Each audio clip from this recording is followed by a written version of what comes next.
2008 2G spectrum വിവാദവുമായി ബന്ധപ്പെട്ടാണ് UAE telecom കമ്പനിയായ ഇത്തിസാലാത്തിന്റെ ഇന്ത്യയിലെ ലൈസൻസ് മുമ്പ് റദ്ദാക്കിയിരുന്നത്. ഇരു രാജ്യങ്ങൾ തമ്മിലുള്ള ബന്ധത്തെ വരെ പ്രതികൂലമായി ബാധിച്ചതായിരുന്നു ആ വിവാദം. ഇത്തിസാലാത്ത് CEO സാലെ അബ്ദുല്ല അൽ അബ്ദലി തന്നെയാണ് സെമിനാറിൽ വിഷയം ഉന്നയിച്ചത്. നിയമപ്രശ്നങ്ങളും സാങ്കേതിക കുരുക്കുകളും മാറാതെ പുതിയ വിദേശ നിക്ഷേപങ്ങൾ ഇന്ത്യയിലേക്ക് ഉയർന്ന അളവിൽ വരില്ലെന്നും UAE നിക്ഷേപകർ തുറന്നു പറഞ്ഞു. ഇന്ത്യയുടെ ഏറ്റവും വലിയ മൂന്നാമത് വ്യാപാര പങ്കാളി എന്ന നിലയ്ക്ക് പ്രശ്നപരിഹാരം ഏറെ അനിവാര്യമാണെന്നും അവർ വ്യക്തമാക്കി. എല്ലാവിധ ബൈലാറ്ററൽ റിലേഷൻസ്, അത് പൊളിറ്റിക്കലായാലും ഡിഫൻസിനായാലും ട്രേഡായാലും ബിസിനസ് ആയാലും എല്ലാത്തിനും തന്നെ ഏറ്റവും നല്ലൊരു ഓപ്പർച്യൂണിറ്റിയാണ് ഇപ്പോൾ വന്നുകൊണ്ടിരിക്കുന്നത്.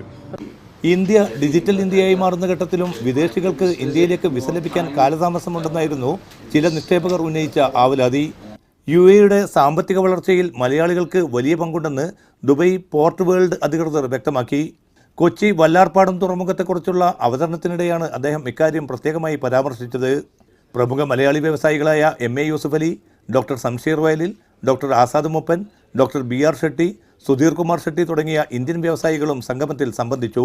Confederation of Indian Industry, UAE international നിക്ഷേപക കൗൺസിൽ എന്നിവയുടെ നേതൃത്വത്തിലായിരുന്നു ബിസിനസ് സമ്മേളനം. ക്യാമറ പേഴ്സൺ ഫഹീം മുഹമ്മദ് അലിക്കൊപ്പം MC നാസർ, മീഡിയ 1, ന്യൂഡൽഹി.